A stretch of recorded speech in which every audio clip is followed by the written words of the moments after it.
Assalamualaikum warahmatullahi wabarakatuh. Selamat pagi Bretna, perkenalkan kami dari kelompok 4. Saya Muhammad Muhyiddin Haji Wahyu, absen 22.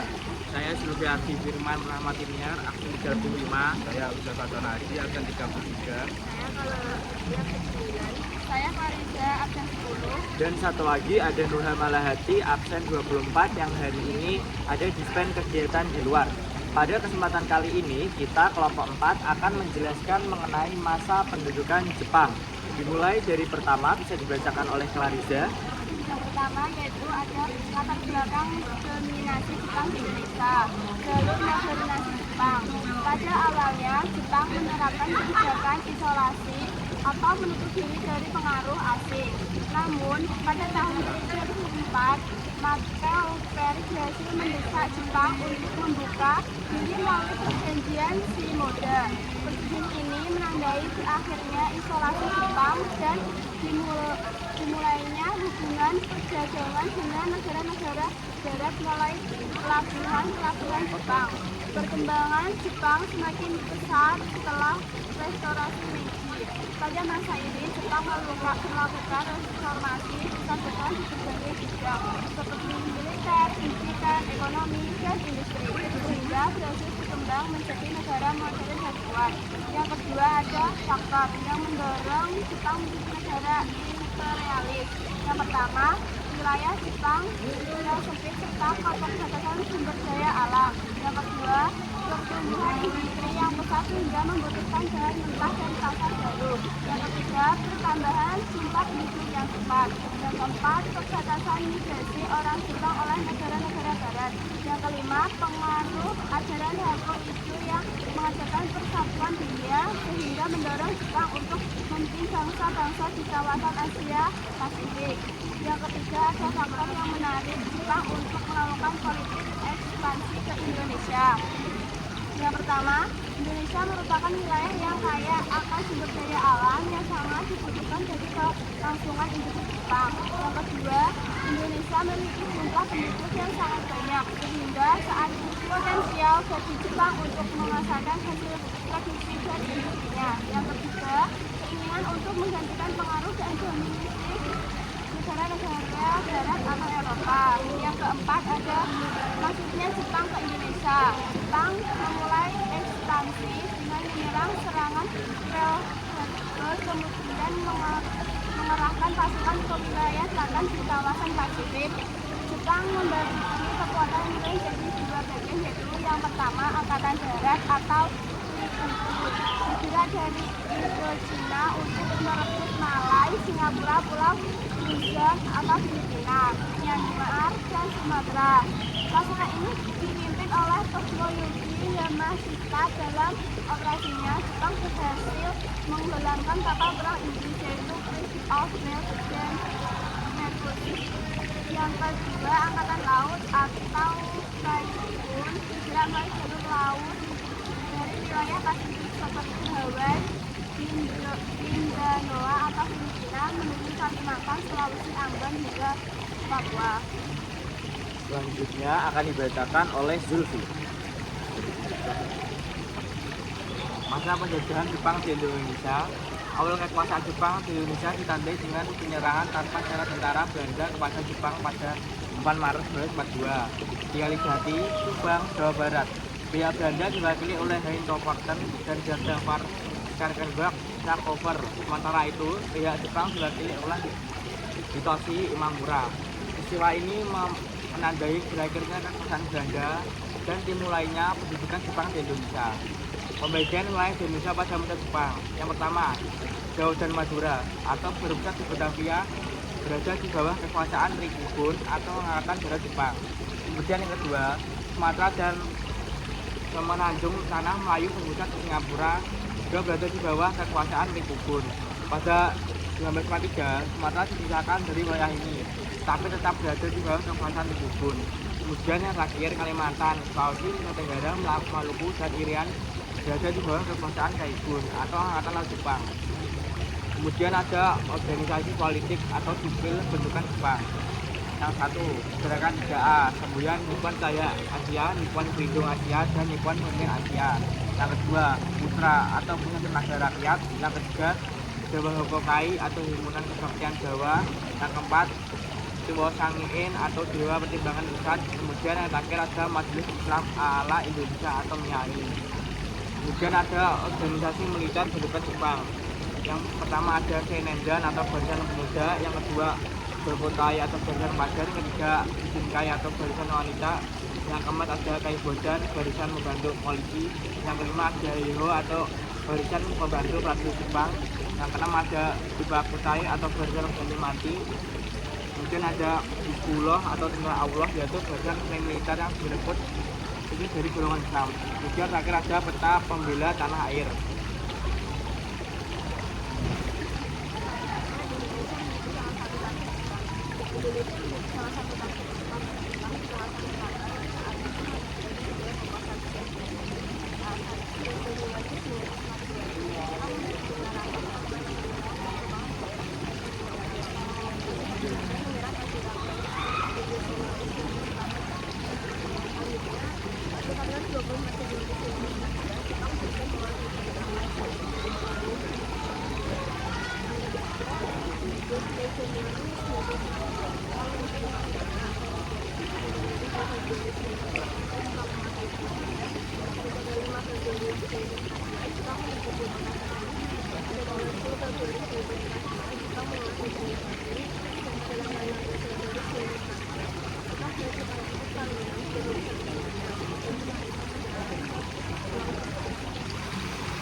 Selanjutnya ada perlawanan rakyat terhadap Jepang. Pada tahun 1942 terjadi pemberontakan di Chot Klieng.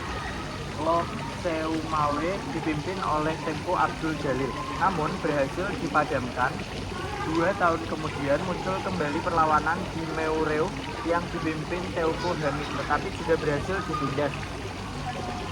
1. Karangampel, Sindang, Kabupaten Indramayu pada tahun 1943 terjadi perlawanan rakyat yang dipimpin oleh Haji Madrian dan kawan-kawan. Perlawanan ini berhasil ditumpas oleh Jepang dengan keras. 2. Sukamanah, Kabupaten Tasikmalaya, pada tahun 1943 terjadi perlawanan yang dipimpin oleh Zainal Mustafa. Dalam perlawanan ini, beberapa kaki tangan Jepang terbunuh, sehingga Jepang melakukan pembalasan besar-besaran. 3.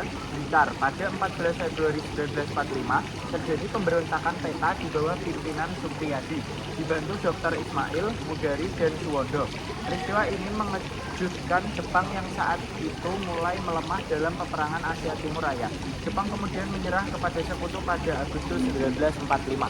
Kemudian, akhir kekuasaan Jepang di Indonesia. Pada akhir tahun 1944, Jepang mulai kehilangan posisi dalam perang melawan sekutu. Pada 7 September 1944, Perdana Menteri Kuniaki Koiso menjanjikan kemerdekaan Indonesia di Parlemen Jepang. Selanjutnya, pada 1 Maret 1945, Letnan Jenderal Kumagichi Harada mengumumkan pembentukan BPUPKI yang dipimpin oleh KRT Rajiman Wedil Diningrat untuk mempersiapkan kemerdekaan Indonesia. BPUPKI hanya bertahan singkat dan kemudian digantikan oleh PPKI yang dibentuk oleh Hisaichi Terauchi pada 7 Agustus 1945. Seiring semakin melemahnya kekuasaan Jepang, setelah Jepang menyerah tanpa syarat pada 15 Agustus 1945, Indonesia memproklamasikan kemerdekaannya atas dorongan rakyat Indonesia. Bukan semata-mata karena PPKI. Dampak penduduk Jepang bagi bangsa Indonesia. Untuk dampak positif, A. Budaya, bahasa Indonesia berkembang pesat sebagai bahasa persatuan. Bagian sosial, dikenalnya sistem pengaturan masyarakat seperti RT atau RW. Bagian militer, masyarakat mulai mengenal sistem kemiliteran yang berguna bagi pembentukan TNI. Kemudian bidang birokrasi, bangsa Indonesia memperoleh pengalaman dalam mengelola pemerintahan. Bagian politik, adanya kesempatan untuk mempersiapkan kemerdekaan. Selanjutnya, untuk dampak negatifnya sendiri, terjadi kehancuran ekonomi akibat eksploitasi sumber daya alam oleh Jepang yang menyebabkan kelaparan dan kemiskinan. Munculnya budaya kekerasan dalam menyelesaikan masalah, eksploitasi besar-besaran terhadap hasil pertambangan dan pertanian di Indonesia, rakyat hidup miskin karena hasil produksi banyak dirampas oleh Jepang, banyak harta milik rakyat disita untuk kepentingan perang, dan yang terakhir, banyak Romusa meninggal akibat kelaparan dan penyakit. Selanjutnya, ada organisasi pada masa pendudukan Jepang di Indonesia. Yang pertama, organisasi propaganda dan politik. A. Gerakan Muda A, yaitu organisasi propaganda awal Jepang. Memiliki slogan Nippon Jaya Asia, Nippon Pemimpin Asia, dan Nippon Memimpin Asia. Tujuannya membangun citra Jepang sebagai pembesar Asia dari Barat. Dan memiliki hasil yaitu kurang berhasil karena tidak mendapat penghargaan rakyat. Selanjutnya ada Putra atau Pusat Tenaga Rakyat, didirikan tahun 1943, dipimpin oleh Soekarno dan Muhammad Hatta, yang memiliki tujuan mengerahkan potensi rakyat untuk kepentingan perang. Perkembangannya yaitu memanfaatkan tokoh nasional untuk menumbuhkan semangat kebangsaan dan berhasil dibubarkan karena tidak sepenuhnya menguntungkan Jepang. Yang terakhir, Jawa Hobokai, yaitu organisasi resmi pemerintah militer Jepang. Dan kerjanya sifat wajib, memiliki fungsi menyuarakan tenaga dan kepentingan rakyat secara ketat. Yang kedua ada organisasi seni militer. Yang pertama, Sainaida, organisasi pemuda kurang lebih dari usia 14 hingga 22 tahun. Memiliki tujuan melatih kedisiplinan dan kesiapan fisik. Selanjutnya, SMB Jodan, yaitu organisasi Jepang kepolisian dan masyarakat sipil. Memiliki tugas menjaga keamanan dan ketertiban. Yang terakhir, Cintai atau organisasi perempuan, memiliki peran mendukung kegiatan sosial dan logistik perang. Yang ketiga, ada organisasi militer. Ada DIHO, yaitu pasukan membantu tentara Jepang. Memiliki tugas membantu operasi militer dengan kedudukan rendah dan risiko tinggi. Selanjutnya ada PK, Pembela Tanah Air, dibentuk tahun 1943. Tujuannya itu mempertahankan wilayah Indonesia, memiliki peran menjadi cikal bakal tentara nasional Indonesia, dan memiliki peristiwa penting pemberontakan oleh OPIAD. Selanjutnya ada Badan Persiapan Kemerdekaan. A. BPUPKI, Badan Penyelidikan Usaha Persiapan Kemerdekaan Indonesia, bentuk tahun 1945, memiliki tugas merumuskan dasar negara dan konstitusi. Selanjutnya ada PPKI atau Panitia Persiapan Kemerdekaan Indonesia, bentuk setelah BPUPKI dan memiliki tugas mempersiapkan kemerdekaan secara konsep, termasuk mengesahkan konstitusi dan membantu pemerintahan awal. Jepang memiliki bagian daerah dan kota. Daerahnya yaitu Karisidenan, Si atau kota Baja, dan Ken atau kabupaten. Untuk Ken atau kabupaten sendiri memiliki daerah-daerah di bawahnya, yaitu Ku atau Kalidanan, Son atau asisten atau kecamatan, Ku desa atau kelurahan, Aza, dusun, dan Bumi adalah RT. Untuk kotanya sendiri, Ku merupakan pemerintahan kota. Cidokan merupakan pimpinan presiden. Untuk provinsi yaitu daerah istimewa, jadi yaitu wali kota dan kemudian kebangsaan. Untuk bagian departemen dan tentara, yaitu kemudian dari penyelidikan, selanjutnya penyelidikan, selanjutnya penyelidikan itu, dan yang terakhir penyelidikan.